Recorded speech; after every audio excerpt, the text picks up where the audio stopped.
I'm pleased to sponsor the Alternative Interview.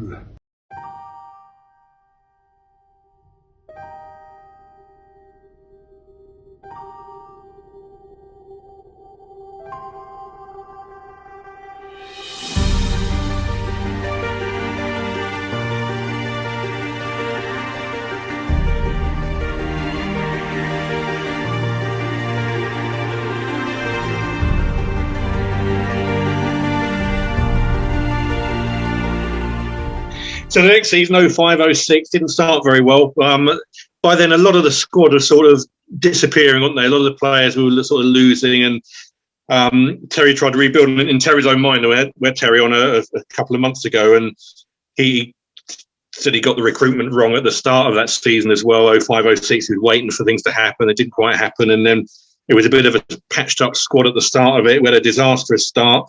Season only really got going when we played Crawley at home on Sky, and Ryan Williams, I think, made his debut and had a real impact.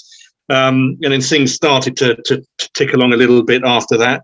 But you, of course, didn't play the whole season because just after Christmas time, it was an opportunity for you, and you took it.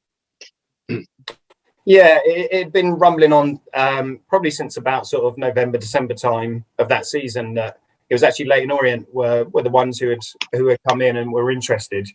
And obviously I was still playing, still scoring a few goals that season as well. So it kind of rumbled on, and it rumbled on through January as well. So we got to January when the transfer window opened, and it rumbled on again. And I went up to Leyton Orient again and had a look around the ground, met Martin Ling, had a look around the training ground and all that.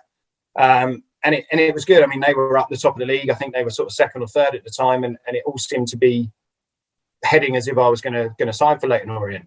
And then we played Canvey Island on a Tuesday night, and I scored and broke my nose that game actually as well. I remember. I think that was for about the third time I'd broken my nose, but managed to score. And there was the Oxford assistant manager was in the crowd apparently. So the next day, Oxford actually put in a bid for me, which Leyton Orient hadn't quite done, and Oxford just seemed like the bigger club for me. I don't know why, because they were just below mid-table at the time. And I went up, had a little look around. Brian Talbot was manager at the time, and he even kind of said to me, "Look, I've never seen you play, but my assistant's gone and watched you last night, and he was really impressed. So we really want to sign you." And to be fair, they paid good money for me as well. So having not really seen me play that much, they obviously took a bit of a gamble and decided that it was the right thing to do. And it was just that was it for me. It was league football. I'd come so close with Aldershot twice, and I was kind of 25, 26 at the time, thinking I really need to probably kick on to league football now. So I took the decision to go there, and it was a tough one. It was always going to be tough to leave Aldershot, but I think having rumbled on for so long with Leyton Orient, I'd almost come to the conclusion that I was going to leave. So when the Oxford thing came up, it was just a case of, I think, I've got to take this opportunity now for myself. And obviously, it didn't particularly work out there for various reasons. But leaving Aldershot was always the most heart-wrenching thing that I probably had to do. The two most heart-wrenching things I ever had to do in my career was leave Aldershot and leave Torquay. So it was a tough time. And you say it didn't really work out. Why do you think it didn't work out at Oxford? Well, I don't want to sound like a bag of excuses here, but I've got a load. But I turned up, and again, most of the lads there were brilliant. It was a really good team spirit. But there'd been a lot of upheaval there even recently. So they just sold their two wingers. So I think there was a lad called Craig Davis who'd gone to Verona, and another winger who just left to go higher up as well. So as a big centre forward who thrives on crosses, I've just joined a club where they didn't have any wingers really now, which was an interesting one. They were not in a very good run anyway. So I came in, we did all right. We kind of scratched a few draws together and had a couple of losses and things. And then Brian Talbot got sacked in the end. And they brought in a young manager who was in charge of youth team called Darren Patterson.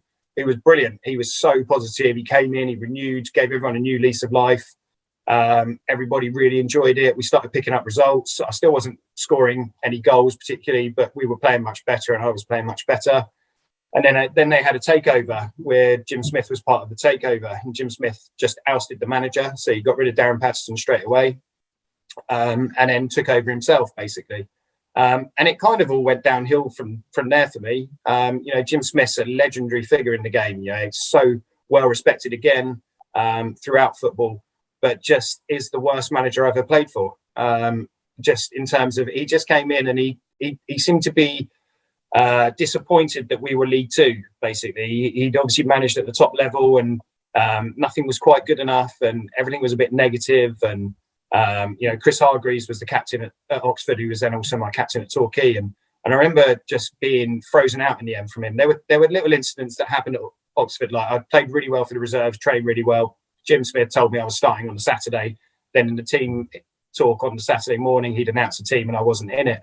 And no word to me at all about why or anything. So it was just, again, one of those times where you're really struggling to keep your love of football. And we went down that year. I remember the last game of the season, I hadn't played. I was on the bench. He brought on an 18-year-old ahead of me to try and keep us up. And at that point, I knew the writing was on the wall anyway. And I just remember Chris Hargreaves coming into the changing room afterwards and absolutely losing it at the fact that at the manager, so he lost it to Jim Smith, blaming him for taking us down. And it was just one of those weird times. It was like my first experience of football, of league football, and it was just horrendous for me. It turned out to be the wrong decision. So I'd love to have stayed at Aldershot at that point, but again, I wouldn't regret it at all because of what happened after that. So yeah, strange time. The only time, trying to just double check, the only time I've been relegated, which I'm pretty sure it is, and something that I never wanted to experience again, especially not really being able to be part of it.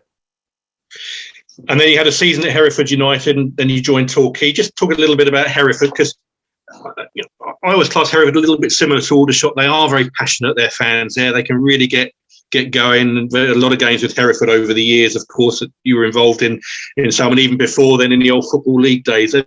There's something about Hereford as well that I just always class a little bit similar. Yeah, I would agree with that to a certain extent. I think Aldershot was probably, for me anyway, a more welcoming club in terms of, the fans. And I guess that helped being a local lad with Aldershot, because, you could see people out and about just when you're, going out doing shopping and things, and people would always say hello and things. Whereas Hereford was a bit different. I lived in Cheltenham, so it was a bit further away, because if you live in Hereford, you're miles away from anywhere, which is, again, a bit different to Aldershot. And it was again, Hereford, newly promoted club. It was a chance for me to go back into the Football League, so I jumped at it.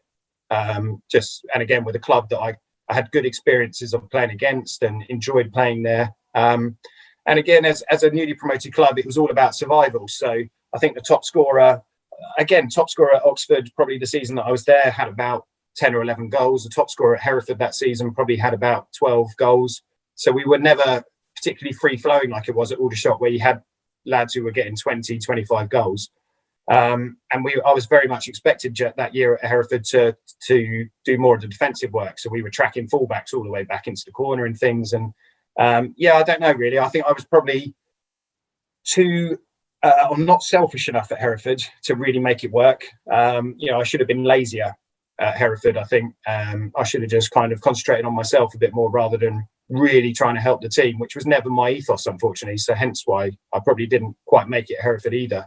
And Graham Turner was the manager, again, highly respected. Had a lot of time for Graham. There were times where we clashed a little bit, but he always, I could only ever say good things about Graham Turner, and I'm really disappointed I didn't score more goals for him. But again, I could reel off excuse after excuse, but it just didn't quite work out there either. And sometimes your face fits, and sometimes it doesn't, unfortunately. So we come to a signing where your face certainly did fit, and that was Torquay. And fantastic times. I want to talk a little bit about your time at Torquay, of course, but how did you join in the first place? So I had an agent at the time who had kind of been finding out, because Hereford were quite happy for me to come to an agreement and not see out the second year of my contract. So we were kind of on the lookout. So we had two main people who were interested. The season before, I'd had Boston and Hereford interested, which Steve Evans was head of in charge at Boston, and I'd chosen Hereford. This year, I had Crawley and Torquay interested, really as the two main ones. I think Rushden were interested as well. But Crawley and Torquay were the main ones. And again, Crawley was Steve Evans. Torquay, I just couldn't see myself joining, if I'm honest. It was just too far. I remember flippantly telling my agent that I'd sign there if they bought me a plane as well to get me down there. Then went and told Torquay that, which I hadn't actually told him to, which was an interesting one. I don't even know how I ended up there after that. But Paul Buckle was obviously manager at Torquay.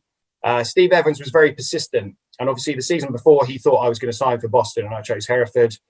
So he was very keen to get me down there. I went around to look at Crawley as well. And Paul Buckle managed to get me down to Torquay to have a look around in the end. So I took my wife Hannah and my stepdaughter Imogen over there to have a little look. And once we were down there, we were sold. It was beautiful. He took us to Babbacombe Beach, which was very clever because it's absolutely glorious. He then took me off to have a look around the club and the training ground and things, while Hannah and Imogen stayed at the beach and kind of played in the sea and things, which made them fall in love with it as well. So it was brilliant marketing from their point of view. So after that, I knew I was going to sign for Torquay, and I got married that year as well. So I remember being on my honeymoon, which both clubs knew about, but Steve Evans was still texting me, asking me if I'd come to a decision while I was on my honeymoon, which kind of helped me make my decision. And he was not happy when I chose Torquay, let's put it that way. I mean, Steve Evans was very rarely happy at the best of times, but he definitely wasn't happy when I signed for Torquay. And yeah, just once we've been down there, we fell in love with the place. And that was it. I had to sign there. And again, it was less money than Crawley were offering me, but it just felt right. And it felt right for having a young family as well. And so your first away game is back at Aldershot for Torquay, and you score against us. We lose 3-0. So who would have thought then that Aldershot would go on and win the league that year? But obviously you remember that game and coming back to the Rec and scoring. How did you feel on that occasion? Yeah, that was one of the strangest days of my career. I've never really, at Camberley, I'd never played against Camberley once I left there. Basingstoke, I remember going playing against Basingstoke for Kingstonian after I'd left, and scoring both goals. And let's just say the celebrations were slightly different to the ones that I did when I scored for Torquay against Aldershot, because I went absolutely mental because I didn't particularly have great fond memories of Basingstoke, but having such fond memories of Aldershot and then finally coming back and playing there, and it was so important that I scored that game, because we played against Grays on the first game of the season. It was a really boring 0-0 draw. The fans had even then started getting on our backs a little bit, and I remember them getting on my back a little bit at one point during that game, and me having a little bite back, and it was one of those where then I needed something. I needed a little lift, and it was a bit of a deflected goal as well, I remember. But I just remember feeling complete relief at the fact that I'd opened my account for Torquay, but there was absolutely no chance I was going to celebrate. I had players jumping right up on my back and all that, but yeah, I couldn't do that, and I would, that for me I didn't feel like I betrayed Aldershot, that's for sure, because like I said, I was absolutely so relieved that I'd actually opened my account for Torquay and kind of got that off on the right foot as well, and it was such a good result for us as well. But yeah, very, very strange. And, to be fair, the Aldershot fans were brilliant that day. They didn't give me any sort of abuse. They gave me a really good reception, or no abuse that I heard anyway. It was great to go back. It was great to win. It was great to score. But yes, I was never going to celebrate that. And then, so by the time the teams play again in the March, with the Monday night in March, live on Setanta, Torquay really, I suppose at that time, were realistically the only team who could probably catch Aldershot. So they needed to win the game. And for Aldershot fans, it's a legendary game. Scott Davis scored in injury time, becomes a cult hero. And it was then that the realisation for Aldershot fans was, we can really do this. But for yourself, you're playing against a team that you've had a great affinity for. You'd spent some great times there, and you're seeing them now looking likely to get into the Football League, and you're with Torquay. And once you had a good season, I think you got to the FA Trophy final and lost, but you got to the playoffs and didn't quite make the playoffs. You've still got a bit of work to do. But how did you feel? Do you remember that game in the March at Plainmoor? Yeah, I remember it vividly. Obviously, when it's second game of the season, like I say, it's easy to not let your emotions get too much the better of you. So you're not gonna, if you're not going to celebrate, it's probably a bit easier the second game of the season. But that one, I think Aldershot and Torquay, for me personally, were the best two teams in the league that season, in terms of just the overall style of play. How they both approached the game, and the actual clubs that they were as well. So I was really disappointed that we didn't manage to go up with Aldershot as well that season. But that game in particular, one thing that really stands out for me that game is that it was a hell of a game. It was as a neutral, it must have been a magnificent game to watch. Just two teams going all out, blood and thunder, no thoughts of sitting back. None of this, let's play it around the back for 3 hours and see what happens. It was just blood and thunder from the get-go. And we had a young lad in goal who'd just come in because our keeper got injured, called Mikael Anderson, I think it was. And my one abiding memory of that game is obviously Scott Davis scoring that goal, but Mikael Anderson having the biggest chocolate wrists I think I've ever seen for a shot. And he should, 100% he should have saved that. And that was more gutting than anything else, was the fact that I believed that we should not have lost that game if he'd saved that goal. Because I thought, a draw was probably a fair result at the end of it. But yeah, after that, I think we were probably focused on making sure that we just went for the playoffs as much as anything. Because it was definitely more a must win at the time for us than it was for Aldershot, I believe. Sills.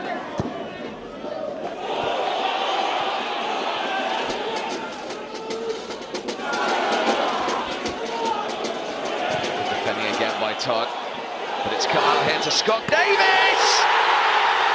There is to be late drama. Aldershot in the 94th minute have won it, and who knows, that may go a long, long way to winning the Blue Square Premier title. Well, Paul Buckle must be so disappointed. Did you ever look at that Aldershot team there, the way it was set up, to think you could have caused a bit of damage if you'd have been playing for them? Oh, 100%. 100%. I think in any Aldershot team, I always felt that I could have probably caused some damage in terms of scoring goals, just because putting on the red and blue, would have made me feel like that anyway. But again, you look at it, basis having the solidity at the back. I think it was Reece Day and Anthony Charles at the back. For everybody else in front of them, then to be able to just go and express themselves.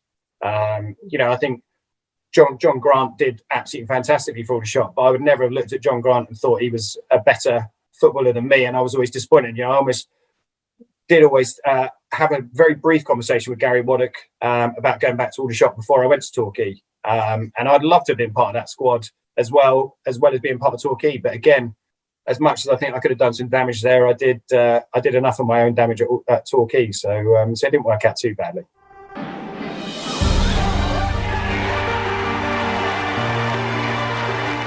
I think that moment at Wembley will always be something that was up there with the most special things that ever happened.